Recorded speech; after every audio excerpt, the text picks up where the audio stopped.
Ay, sorry po ma'am. Natalisod po kasi ako. Ipapatanggal kita dito. Asa ba yung manager nyo? Excuse me ma'am. Manager, kasi tinapunan ako ng waitress nyo ng tubig. Gusto ko ngayon mismo tanggalin mo siya dito sa restaurant. Miss, ano nangyari? Sinong kaaway mo? Ito kasing waitress, tinapunan ako ng tubig. Tingnan mo, basang-basa ako. Tara na nga, sa ibang restaurant na lang tayo. Manager, pasensya na po kasi lilipat na lang po kami ng ibang restaurant. Ins naman, hindi ako makatulog. Miss, pwede bang pakitawag yung manager nyo? Sige po ma'am, paantay lang. Excuse ma'am, ito na po yung manager namin. Rian, doon ka muna sa may bar. Sige po. Ang araw, ma'am. Nandito po ba kayo para siguraduhin tinanggal ko ang waitress na nagkasala sa inyo? Huwag kayong mag-alala, madam. Sa mismong araw na gusto mo siyang ipatanggal, ay natupad. Manager, nandito sana ako para humingi sana ng kapatawaran sa kanya.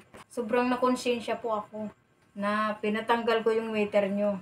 2 gabi na kasi akong hindi makatulog, manager. Madam, magsilbing aral sana ito sa inyo, ang mga pangyayaring ito.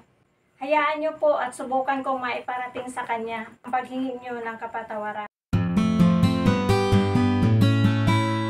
Oh, ika lang. Bakit parang nabawasan yung mga pagkain ko dito sa table ko?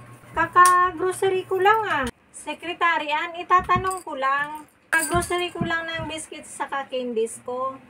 Hindi pa naman ganun karami ang nakain ko. Kunti na lang agad sa container ko. Sa palagay ko, yung gumawa niyan, yung bagong kapapasok lang natin na janitor. Tingnan mo naman, ma'am, yung tsura, oh.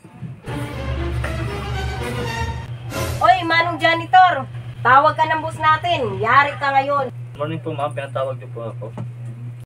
Tama, Mang Rodel. Pinapatawag talaga kita. At hindi na ako magpaligoy-ligoy pa. Ligpitin mo na yung mga gamit mo dahil tanggal ka na ngayon. Sekretarian, anong masasabi mo? Tama ba yung desisyon ko sa pagtanggal ni Mang Rodel? Madam, di ko naman kasi akalain na tatanggalin mo si Mang Rodel. Ganyan kasi dapat ang ginagawa sa mga taong pakialamero. Madam, tila nagkamali kayo ng taong tinanggal. Ha? Paano nagkamali, sekretarian?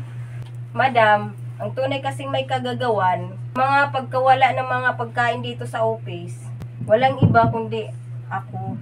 Madam, aalis na rin po ako dito sa kumpanyang ito bilang respeto na rin po sa nagawa ko pong pagkakamali.